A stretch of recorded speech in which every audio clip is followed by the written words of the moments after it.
नमस्कार, exam happy by Jharkhand channel में आपका स्वागत है। तो दोस्तों जुड़ चुका हूं मैं यहां पर आपके लिए जेटेट परीक्षा 2025-26 की तैयारी को लेकर के। तो आप सभी जेटेट का परीक्षा देने के लिए तैयार होंगे।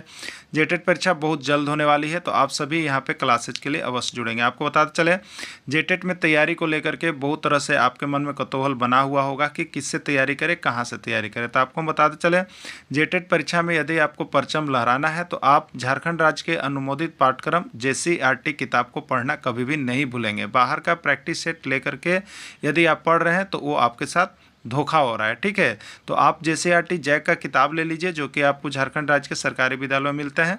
अगर आपको नहीं मिल पाता है तो हम देखिए यहाँ पे झारखंड राज्य के सरकारी विद्यालय से आपको हूबहू हैंड रिटेन नोट्स डेली बना करके, जो आपका न्यू सिलेबस आया है उसके आधार पर यहाँ पर सभी सब्जेक्ट का, चाहे आप 1 से 5 के शिक्षक हो, चाहे 6 से 8 का शिक्षक हो, सभी की तैयारी करवाते हैं। आप घर बैठे यहाँ पर क्षेत्रीय भाषा छोड़ करके सभी सब्जेक्ट का केवल 500 रुपये में तैयारी कर सकते। जिसके लिए देखिए यहाँ पर आपको मोबाइल नंबर दिया गया है 9631054226 पर आप संपर्क करके यहाँ से सभी कोर्सेज परचेज भी कर सकते हैं, तैयारी भी कर सकते हैं। बहुत सारे कोर्सेज बन गए हैं, तो आप अवश्य संपर्क कर लेंगे, घर बैठे ही तैयारी यहाँ से हो जाएगी। चलिए देखते हैं आगे। यहाँ पर लेकर के आए हुए हैं समास, ठीक है। जो आपका जेटेट का न्यू सिलेबस बनाया गया है उसमें समास आपको पढ़ना है, और समास से लगभग 2 प्रश्न आपके हर परीक्षा में जेटेट में पूछे जाते हैं, ठीक है। तो समास को आप अच्छी तरह समझ लीजिएगा। यह जो है आपको समास का थ्योरी के साथ साथ कुछ महत्वपूर्ण प्रश्नों को इसमें दिया गया है, और इसके बाद की जो नेक्स्ट क्लासेस समाज की होगी वो आपको विभिन्न राज्यों के जो शिक्षक पात्रता परीक्षा में पूछे गए हैं उस प्रश्न को लेकर के हम आपके लिए आएंगे, ठीक है। तो पहले देखते हैं समास। देखिए समास क्या है। तो समास आपको जो है 2 शब्दों को पास लाकर नया शब्द बनाने की प्रक्रिया को समास कहते हैं, ठीक है। तो समास का क्या होता है, समास का विग्रह होता है, नहीं तो 2 शब्द को मिला करके आपस में जो होता है यहाँ पर एक नया शब्द बनाने की प्रक्रिया शुरू होती है, ठीक है। जैसे अगर कहें जहाँ 4 राहें मिलती है, 4 राहें मिलती है, तो ये बन गया चौराहा। क्या बन गया, चौराहा। और अगर धनहीन का हम विग्रह करें तो धन से हीन, ये भी 2 शब्द है, ठीक है। तो इस तरह से समास का विग्रह होता है।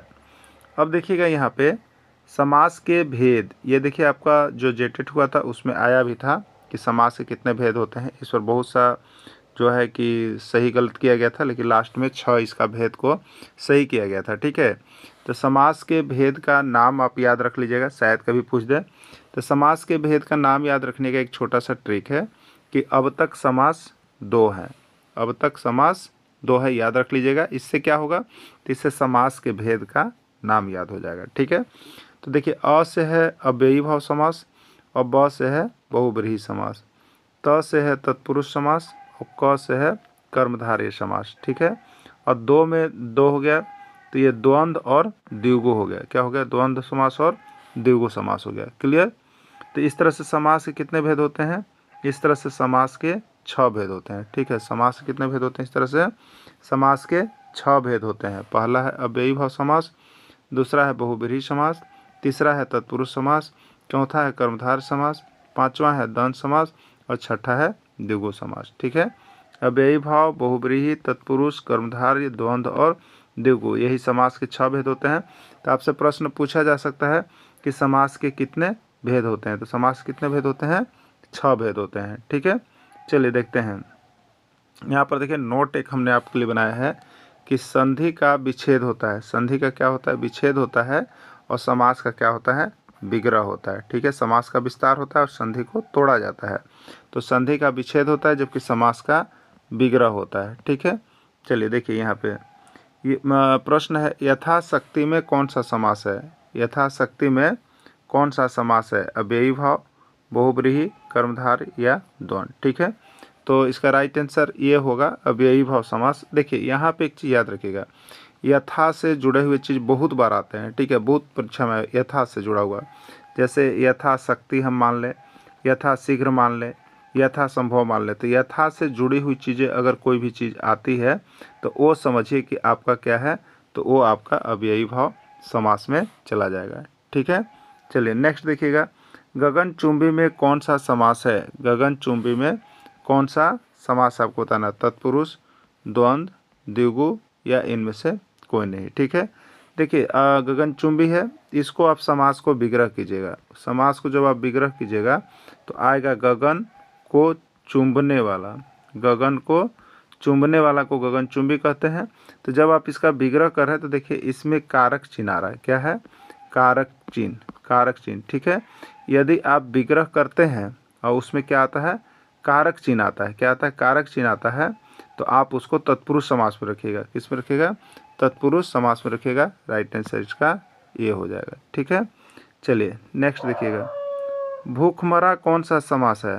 भूखमरा कौन सा समास है आपको बताना है। ठीक है, तत्पुरुष, अव्ययी भाव, कर्मधारय, बहुब्रीहि। ठीक है, भूखमरा कौन सा समास है? भूखमरा मतलब क्या होता है? तो भूख से जो मरा जा रहा हो, भूख से मरा। ठीक है, ये से कौन सा चिन्ह है? तो से यहाँ पर कारक चिन्ह है। से कौन सा चिन्ह है? कारक चिन्ह है। तो जिसमें कारक चिन्ह लगा हुआ है, जिसमें कारक चिन्ह लगा हुआ है वो कौन सा समास है? तत्पुरुष समास है। कौन सा समास है? तत्पुरुष समास है। ठीक है, चलिए अब देखिएगा हथकड़ी कौन सा समास है? हथकड़ी कौन सा समास है? ठीक है, हथकड़ी का जब हम विग्रह करेंगे तो आता क्या है? देखिएगा हाथ के लिए कड़ी। हाथ के लिए जो कड़ी बनाया जाता है उसको हथकड़ी कहते हैं। ये के लिए कौन सा चिन्ह है? के लिए कारक चिन्ह है। देखिए कारक का आपको क्लास हम दे दिए हैं। ठीक है, कारक का क्लास आपको दे दिए हैं हम। कारक को देख लीजिएगा, कारक का पीडीएफ। कारक आप जान रहे होंगे तो वहाँ से तत्पुरुष समास आप अच्छा तरह से पकड़ सकते हैं। ठीक है, तो जिसका विग्रह करने पर कारक चिन्ह आता है उसको आप तत्पुरुष समास में लेकर के चले जाएंगे। ठीक है, राइट आंसर सी होगा। गुणहीन, गुणहीन कौन सा समास है? गुणहीन कौन सा समास है आपको बताना है। अव्ययी भाव, बहुब्रीहि, द्वंद्व या तत्पुरुष। ठीक है, गुणहीन क्या होता है? गुणहीन को जब हम विग्रह करेंगे तो होता है गुण से हीन। गुण से हीन जिसको हम लोग कहते हैं गुणहीन। ठीक है, ये से क्या चीज़ है? तो से आपको कारक चिन्ह है। ठीक है, इसलिए इसमें कारक चिन्ह है तो ये जाएगा आपका तत्पुरुष में। राइट आंसर आपका डी हो जाएगा, तत्पुरुष समास। नेक्स्ट है राजसभा। राजसभा कौन सा समास है? ठीक है, राजसभा कौन सा समास है? बहुब्रीहि, तत्पुरुष, कर्मधारय, द्विगु। ठीक है, राजसभा का जब विग्रह करेंगे तो क्या होगा? राजा का सभा। ठीक है, या राज की सभा। ठीक है, तो ये का, की, रा, रे, री संबंध में आता है, कारक चिन्ह है। तो कारक चिन्ह है इसलिए ये तत्पुरुष में जाएगा। ठीक है, तत्पुरुष किस में है? बी में है। राइट आंसर इसका बी हो जाएगा। ठीक है, चरण कमल कौन सा समास है? चरण कमल कौन सा समास है? कर्मधारय, बहुब्रीहि, द्विगु या समास। ठीक है, चरण कमल में जिसका चरण कमल के जैसा हो, क्या हो? जिसका चरण कमल के जैसा हो, तो ये दोनों पद प्रधान है, ये आपका कर्मधारय समास में चला जाएगा। ठीक है, अगला दोपहर कौन सा समास है? दोपहर कौन सा समास है? तत्पुरुष, कर्मधारय, द्विगु या अव्ययी भाव। ठीक है, दोपहर में क्या होता है? तो दो पहरों का समाहार। दोपहर, दो क्या चीज़ है? देखिए संख्यावाचक है। दो क्या है? संख्यावाचक है। तो जिस समास का आप विग्रह कीजिए और उस संख्यावाचक निकले, संख्यावाचक निकले। ठीक है, तो संख्यावाचक जब निकलेगा तो वह आपका चला जाएगा द्विगु समास में। किस में चला जाएगा? द्विगु समास में। ठीक है, द्विगु समास में चला जाएगा। द्विगु किस में है? सी में है। क्लियर, द्विगु समास में चला जाएगा। अब देखिए त्रिफला कौन सा समास है? त्रिफला कौन सा समास है? बहुब्रीहि, द्वंद्व, कर्मधारय, द्विगु। ठीक है, त्रिफला को आप जब विग्रह करेंगे तो क्या आएगा बताइए? तीन फलों का समाहार। तीन फलों का, ये तीन क्या चीज़ बताइए? संख्यावाचक है। तीन क्या है? संख्यावाचक है। तो जिसमें संख्यावाचक रहे, एक चीज़ याद रखिएगा, संख्यावाचक रहे लेकिन इसका विशेष अर्थ नहीं निकलना चाहिए। याद रखें, तो विशेष अर्थ निकलता है तो बहुब्रीहि होगा। आगे हम आएंगे, लेकिन केवल संख्या को दिखा रहा हो, उसका विशेष अर्थ नहीं निकल रहा, तो उसको आप लोग द्विगु में लीजिएगा। ठीक है, तो इसका किस में हो जाएगा? द्विगु समास। राइट आंसर डी हो जाएगा। अगला है नवरत्न कौन सा समास है? नवरत्न कौन सा समास है? अव्ययी भाव, द्विगु, द्वंद्व या कर्मधारय। ठीक है, नवरत्न का मतलब क्या होता है? 9 रत्नों का समाहार। ठीक है, ये 9 क्या है बताइए? संख्यावाचक है ना, संख्यावाचक है, विशेष अर्थ नहीं निकल रहा है, तो संख्यावाचक वाला को किस में डालेंगे? द्विगु। द्विगु मतलब 2, ये भी संख्या होता है, याद रखिएगा। द्विगु, द्विगु मैंने 2, ये भी संख्या, और जो विग्रह कर रहे हो वो भी संख्या आ रहा है, तो उसको द्विगु में डाल दीजिएगा। ठीक है, संख्या वाला द्विगु में डाल दीजिएगा, तो ये द्विगु समास हो जाएगा। चलिए अब देखिएगा, पंचवटी कौन सा समास है?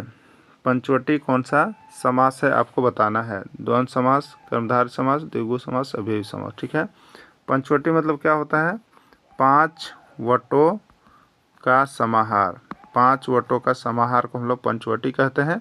ठीक है, तो ये संख्यावाचक है, इसलिए यह द्विगु में जाएगा, तो राइट आंसर इसका सी हो जाएगा। ठीक है, नेक्स्ट है माता पिता कौन सा समास है? माता पिता कौन सा समास है? ठीक है, देखिए इसमें हम केवल वैसे प्रश्न को लेकर गए हैं जो अब तक परीक्षा में जिस तरह का आता है और जिस समास से ज़्यादा आता है उसका ज़्यादा एग्जाम्पल आपको दिए हैं। ठीक है, इसका नेक्स्ट वीडियो क्या होगा, उसमें आपको लिखा हुआ रहेगा कि यह प्रश्न जे टेट में आया है, MP टेट में आया है, UP टेट में आया है, U टेट में आया है, हिमाचल टेट में आया है। ठीक है, और इस तरह का आपको जितना भी जे टेट का न्यू सिलेबस दिया गया है, सब में हम विभिन्न राज्यों वाला छाँट छाँट के आपको एक अलग अलग वीडियो करके सबका दे दिए हैं। ठीक है, इसलिए आप सभी देखना नहीं भूलिएगा और यहाँ से PDF लेना नहीं भूलिएगा। ठीक है, जो शिक्षक केवल हिंदी का लेना चाहते होंगे वो 99 रुपीज़ में ले सकते हैं। ठीक है, चलिए देखिए माता पिता में कौन सा समास है। देखिए माता ना, माता का उल्टा क्या होता है बताइए? पिता होता है। विपरीतार्थक शब्द पढ़ते हैं। अब देखिए ये हो गया, और इसके बीच में देखिए ये योजक चिन्ह लगा रहता है, तो समास को पहचान लीजिएगा। जिसमें योजक चिन्ह लगा हुआ रहेगा, जिसमें योजक चिन्ह लगा हुआ रहेगा वो द्वंद्व समास होता है। ठीक है, और एक उल्टा अर्थ वाला भी होता है, माता पिता, जिसे उल्टा भी, वैसे भी दिमाग में रख सकते हैं। अगर उल्टा एक दूसरे के विपरीत है तो वो भी द्वंद्व समास का ही पहचान है। ठीक है, द्वंद्व माने क्या होता है जानते हैं? लड़ाई झगड़ा। लड़ाई झगड़ा, तो लड़ाई झगड़ा कब होता है? जब एक दूसरे का अपोजिट रहते हैं तब। जैसे हम कह रहे हैं कि रात हो तो वो भी, आप कह रहे कि ना अभी दिन हो तो, और इसमें क्या होगा? लड़ाई होगा कि ना अभी रात होता है, तो ये द्वंद्व हो गया। इसके बीच में योजक चिन्ह भी लगा हुआ है, वैसे ही पहचान सकते हैं, ऐसे ही पहचान सकते हैं। ठीक है, तो माता पिता एक दूसरे का अपोजिट या यहाँ पर योजक चिन्ह, तो वो किस में जाएगा? द्वंद्व समास में जाएगा। क्लियर? बहुत ज़्यादा ये प्रश्न आता है, बहुत ज़्यादा, सबसे अधिक यहीं से आता है। ठीक है, राजा रानी, राजा रानी में कौन सा समास है? तत्पुरुष, बहुव्रीहि, द्विगु या द्वंद्व। ठीक है, राजा रानी, राजा का उल्टा रानी, ये क्या है? योजक चिन्ह, तो ये क्या चीज़ हो जाएगा आपका? ये क्या चीज़ हो जाएगा आपका? तो आपका हो जाएगा ये द्वंद्व समास। क्या हो जाएगा? द्वंद्व समास, क्योंकि एक दूसरे का अपोजिट है, बीच में योजक चिन्ह लगा है, तो द्वंद्व समास होगा। राइट आंसर इसका डी हो जाएगा। नेक्स्ट है छोटा बड़ा। छोटा बड़ा कौन सा समास है? छोटा बड़ा कौन सा समास है? अव्ययी भाव, बहुव्रीहि, कर्मधारय, द्वंद्व। छोटा उसका उल्टा, बड़ा योजक चिन्ह, इसलिए द्वंद्व समास। राइट आंसर डी द्वंद्व समास होगा। अगला है बाहर भीतर। बाहर भीतर कौन सा समास है? बाहर भीतर कौन सा समास है? बहुव्रीहि, कर्मधारय, तत्पुरुष, द्वंद्व। ठीक है, बाहर उसका उल्टा, भीतर बीच में योजक चिन्ह, किसी से पहचानिए, चाहे विपरीत शब्द हो, विलोम शब्द हो या योजक चिन्ह हो, ये द्वंद्व में, ये किस में? द्वंद्व समास में चला जाएगा। ठीक है, राइट आंसर इसका डी हो जाएगा। नेक्स्ट है गुरु शिष्य। गुरु शिष्य कौन सा समास है? गुरु शिष्य का मतलब गुरु और शिष्य। ठीक है, बहुव्रीहि, अव्ययी भाव, तत्पुरुष, द्वंद्व। कौन सा समास होगा? ठीक है, गुरु और शिष्य कौन सा समास है? गुरु का उल्टा शिष्य होता है, बीच में योजक चिन्ह है, योजक चिन्ह है मतलब द्वंद्व समास है, उल्टा शब्द वाला है, द्वंद्व समास है। दोनों के अर्थ से जैसे आप पकड़ लीजिए वैसे आप बना सकते हैं। दशानन कौन सा समास है?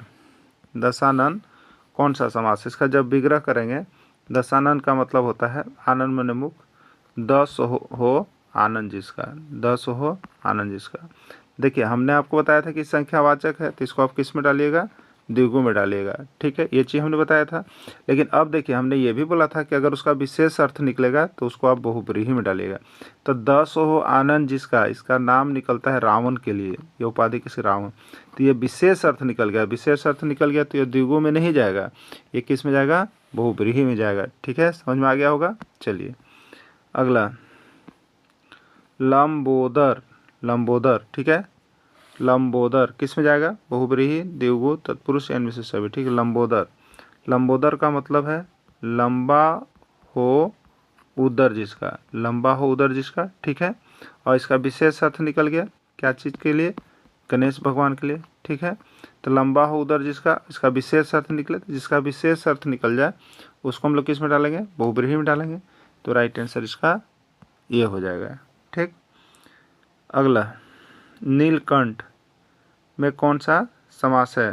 नीलकंठ में कौन सा समास है? ठीक है। नीलकंठ अव्ययी भाव, बहुब्रीहि, कर्मधारय, तत्पुरुष। नीलकंठ का मतलब नीला हो कंठ जिसका, नीला हो कंठ जिसका, किसके लिए आता है? तो हम लोग इसको लेते हैं शंकर भगवान के लिए, ठीक है। तो ये नीलकंठ जो है इसका विशेष अर्थ निकल गया, इसलिए ये किस में जाएगा? बहुब्रीहि में जाएगा। राइट आंसर इसका बी हो जाएगा, ठीक है। देखिए इस तरह से, देखिए आपको लगभग यहाँ पर 4 समास ऐसा है जिससे बार बार प्रश्न आता है, ठीक है। उसको देख लेना है आपको। बहुब्रीहि से आता है, ठीक है, तत्पुरुष से आता है, और द्विगु से आता है, और द्वंद्व से आता है। ये 4 को बहुत ज़्यादा आता है, चारों को कंप्लीट कर लीजिएगा। बाकी बचे 2, तो एक अव्ययी भाव है, अव्ययी भाव में यथा से जुड़ा हुआ है, रिपीटेड चीज़ होता है, तो आप इस तरह समास कंप्लीट आपका हो जाता है। अब हम नेक्स्ट डे लेकर के आएंगे आपके लिए विभिन्न राज्यों के शिक्षक पात्रता परीक्षा में समास से जो जो प्रश्न पूछा गया था उसको, ठीक है। इसके बाद भी किसी प्रकार प्रॉब्लम हो तो आप बात कर लेंगे, और जो शिक्षक नहीं जुड़े हैं वो यहाँ से अवश्य जुड़ेंगे, क्योंकि आपको ऑथेंटिक चीज़ यहाँ पर जैसे CRT किताब से और विभिन्न राज्यों के शिक्षक पात्रता परीक्षा में जो प्रश्न पूछे गए हैं उससे प्रश्न दिए जाते हैं। तो जुड़ करके तैयारी अवश्य करेंगे। धन्यवाद।